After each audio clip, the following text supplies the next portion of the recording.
The military pays you up to $340 a month just to be a diver, and here is the twist. Finishing dive school alone will not get you a single dollar of it. And that twist trips up more divers than you would ever guess, because it hinges on something most people assume comes automatically. Tiffany, the shape of it is this. It is called diving duty pay, and it is hazardous duty incentive pay. Working underwater in gear, in the dark, under pressure, is genuinely dangerous, so the military attaches a monthly premium to it. It is the same logic behind flight pay or jump pay, extra money for accepting extra risk on the job. Today we break down what it actually pays, why finishing dive school is not enough, and the one thing you truly need to collect it. And it is real, recurring money. Depending on your level and branch, it runs from about $150 a month up to $340, stacked right on top of your base pay every single month you hold the job. For a career diver, that is the kind of steady side stream that quietly adds up to serious money over time. Held across a full career, a few hundred a month becomes a meaningful slice of everything you take home. But here is where people get burned. They grind through one of the hardest schools in the military, earn the qualification, and then assume the pay just follows. It does not. The qualification alone pays nothing. It is a hard lesson to learn the expensive way, watching a paycheck that never includes the pay you assumed you had earned. What actually pays is the job. You have to be sitting in a billet, an actual position that is coded for diving duty. Qualified but assigned somewhere else, and your dive pay is zero, no matter how good a diver you are. So here is the question I keep coming back to. Could you pass one of the toughest schools the military offers and still collect nothing, purely because of the job you are slotted into? Real money for a dangerous skill, hidden behind a rule about your job, not your badge. There are free guides at military.professorerica.com. Now let us bring in some help and break down the rates. By the end you will know exactly what to look for on your own orders, so this pay never slips past you real quick, because this next part matters to you. If any of this is helping, tap that like button, then hit subscribe and ring the bell so the next one finds you. Both are free and take about a second, but they tell the algorithm to show this to one more person who needs it.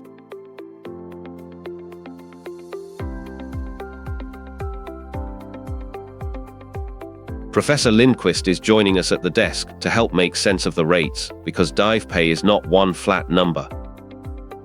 It climbs with your qualification and your role. Tiffany, take them up the ladder from a brand new student to the top of the scale. So at the bottom, a diver in the training pipeline, someone assigned to a diving school, draws around $150 a month.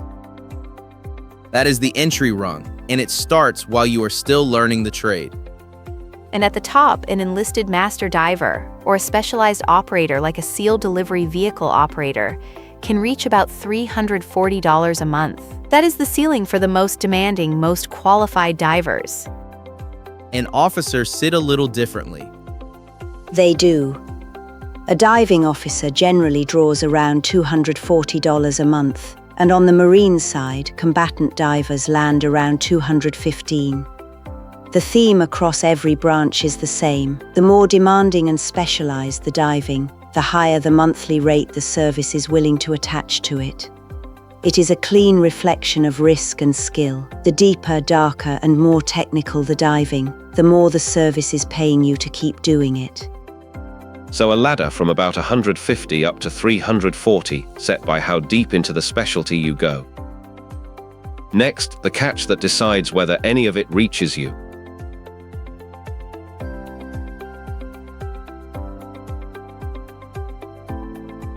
So this is the part that decides everything, and it is where dive pay is very different from a normal skill badge. Tiffany, lay out the three conditions, because they all have to line up at the same time. Happy to. First, you have to be a designated qualified diver, so you have earned it and you hold the rating. Second, and this is the one people miss, you have to be sitting in a billet that is coded for diving duty. The job itself has to call for a diver. This is the single biggest misconception about the whole entitlement, and it costs qualified people real money every year. So the badge alone is not the trigger. Not even close. And third, you have to keep your qualifications current, staying dive ready under competent orders. Let any one of those three slip, lose the billet, let your quals lapse, and the pay stops, even though you are still technically a diver. The badge on your chest does not change. What changes is whether the position you are filling is one the military has flagged as needing a diver. It is purely administrative, but the money is very real, and the system does not warn you when you fall off the list.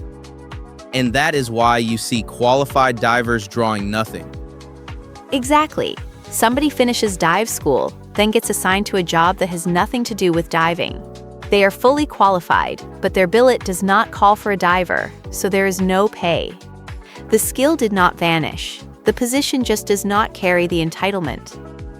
So the smart move is to watch the billet, not just the badge, because that is what actually carries the money.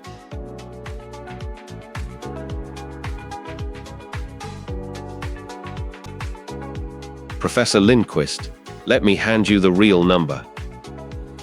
For a diver at the top of the scale, what does this add up to over a year? Let me put it plainly.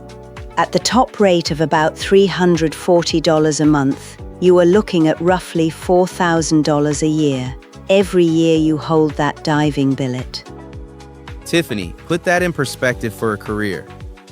Gladly. About $4,000 a year does not sound life-changing on its own, but hold a diving billet for several years and it quietly becomes tens of thousands of dollars, all for a skill you were proud to earn in the first place. Think of it as a long, slow reward for staying in a demanding line of work most people would never volunteer for. And there is a tax note. There is. Dive pay is taxable income unless you are earning it in a combat zone, so some is withheld.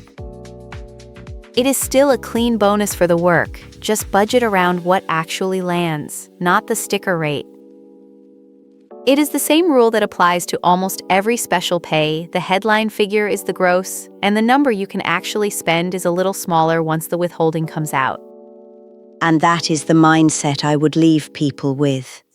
Do not chase diving for the pay. It is far too hard for that. But if this is the path you want, protect the billet and keep your quals current, because that is the difference between the pay showing up and quietly disappearing. It really does come down to that one administrative detail, the code attached to the job you are filling, and it is worth checking before every new assignment. Professor Lindquist, thank you. That line, protect the billet and keep your quals current, is exactly the right way to hold on to this. Glad to help. So earn it, hold the diving billet, and stay current. If this helped you understand how dive pay really works, like the video and subscribe. It genuinely helps us keep making these. Here is what I want you sitting with after this. How many qualified divers are sitting in the wrong job right now, leaving hundreds of dollars a month on the table, up to $340 a month for a dangerous skill, but only while you hold the billet? Check what your job is coded for. I am Lewis, and we will see you in the next one. One quick look at your billet description could tell you whether hundreds of dollars a month are already yours or slipping past you.